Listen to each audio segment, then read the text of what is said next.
You think being kind will save you? Think again. In a world where power reigns supreme, kindness without strategy is a one-way ticket to destruction.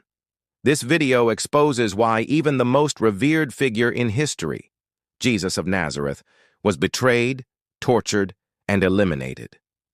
Machiavelli would have warned him, "Don't just be good, be feared." In this psychologically charged and strategically sharp insight, you'll discover why being nice makes you an easy target, why the powerful don't seek compassion but test for strength, how to command respect without becoming a tyrant, and why embracing your dark side isn't a weakness, it's your armor. The harsh reality is, the world doesn't reward your purity. It pushes you to your limits. Kindness. It's a virtue we're taught from childhood. Be nice, share your toys, turn the other cheek. But what if everything we've been told about kindness is a lie? What if being kind is actually the fastest way to get crushed in this cutthroat world?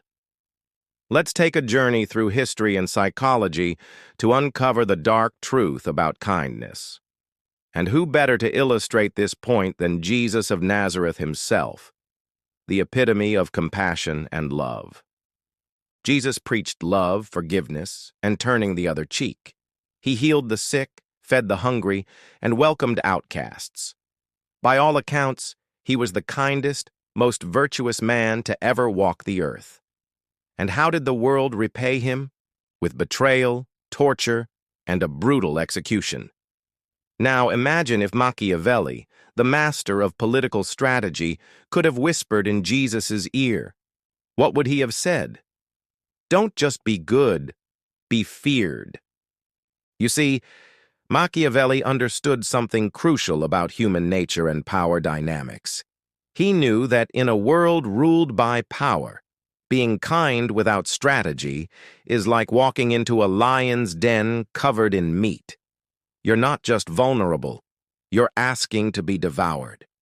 But why is this?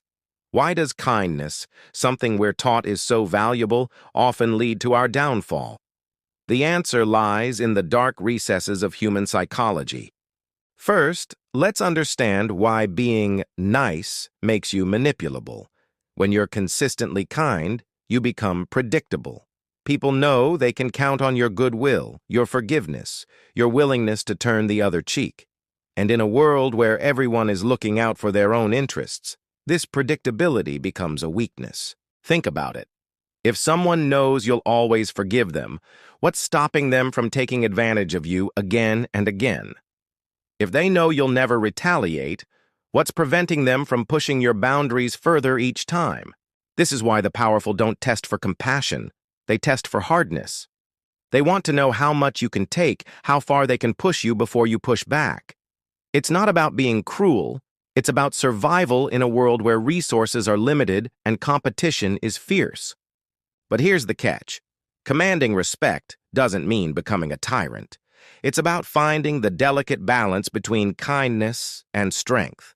It's about being unpredictable in your responses, keeping others on their toes, never letting them take you for granted. This is where the dark side of your psyche comes into play.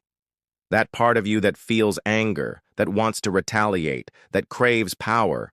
It's not your enemy. It's your shield. It's the part of you that says, enough is enough. It's the part that draws boundaries and demands respect. Embracing this darker side doesn't mean becoming evil. It means acknowledging that you have the capacity for both light and dark, and using both strategically. It means understanding that sometimes a show of strength is more effective than a show of kindness. Consider this. Would Jesus have been betrayed if his disciples feared his wrath as much as they loved his compassion? Would Judas have dared to turn him in if he knew Jesus would retaliate? Would Pontius Pilate have sentenced him to death if he feared divine retribution? The truth is, the world doesn't reward your purity. It tests your limits. It pushes you to see how much you can take, how far you'll bend before you break. And if you never show that you have limits, if you never demonstrate that you can and will push back, you'll be pushed until there's nothing left of you. This doesn't mean you should abandon kindness altogether. Kindness, when used strategically, can be a powerful tool. It can create allies, inspire loyalty, and even manipulate others to your advantage. But it should never be your only tool. Think of kindness as a sword and strength as a shield. You need both to survive in battle. Relying solely on your sword leaves you vulnerable to attacks. Hiding behind your shield means you'll never advance. But wielding both with skill and strategy, that's how you not only survive, but thrive. So how do you strike this balance? How do you command respect without becoming a tyrant? First, learn to be unpredictable. Don't always respond with kindness. Sometimes respond with firmness. Sometimes don't respond at all. Keep people guessing about how you'll react. Second, set clear boundaries and enforce them ruthlessly. Be kind within those boundaries, but make it clear that crossing them has consequences. Third, cultivate an aura of potential danger. Not overt threats, but a subtle hint that you're capable of more than just turning the other cheek. Let people wonder what would happen if they pushed you too far. Fourth, use kindness as a reward, not a default. Be kind to those who earn it, not to everyone indiscriminately. This makes your kindness valuable, something to be earned and cherished. Finally, embrace the dark side of your psyche. Acknowledge your capacity for anger, for retaliation, for power. Don't act on these impulses blindly, but don't suppress them either.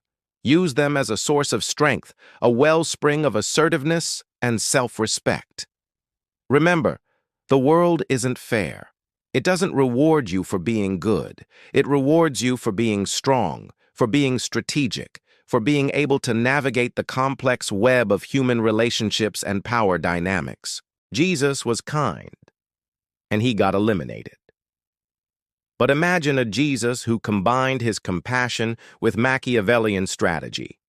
A Jesus who could heal the sick and strike fear into the hearts of his enemies.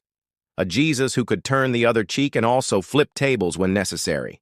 That Jesus, he might have changed the world without ending up on a cross. So, the next time someone tells you to always be kind, remember this. In a world ruled by power, blind kindness is a death sentence.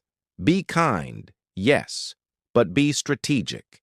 Be compassionate, but be strong.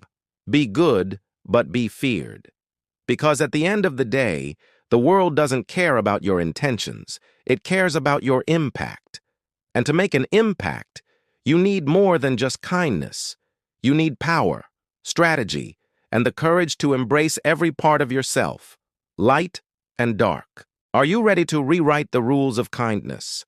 Are you prepared to wield both the sword of compassion and the shield of strength? The choice is yours. But remember, in this game of power, there are no second chances. Choose wisely.